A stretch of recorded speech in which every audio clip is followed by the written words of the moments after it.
Nous posons une ligne rouge. Cependant, le pass sanitaire ne pourra jamais concerner les activités de la vie quotidienne. Le pass sanitaire s'appliquera dans les cafés, les restaurants. En aucun cas, un pass sanitaire ne sera réclamé pour aller dans un commerce alimentaire ou dans un restaurant. Et je me permets d'insister sur ce point. Les centres commerciaux ainsi que dans les hôpitaux, les maisons de retraite, établissements médico-sociaux. Aller dans un restaurant, aller dans un cinéma, aller dans un théâtre, aller faire son shopping. On n'utilisera pas le pass sanitaire pour cela, c'est sûr. Mais aussi dans les avions, trains et cars pour les longs trajets. Pour les personnels soignants et non soignants, des hôpitaux, des cliniques, des maisons de retraite, des établissements pour personnes en situation de handicap, la vaccination sera rendue obligatoire sans attendre.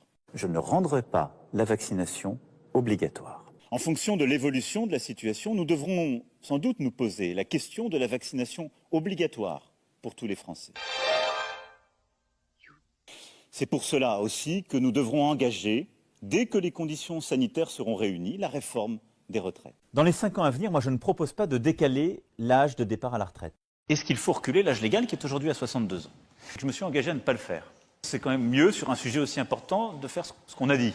Oui, parce que nous vivons plus longtemps, il nous faudra travailler plus longtemps et partir à la retraite plus tard. J'ai toujours tenu un langage de vérité.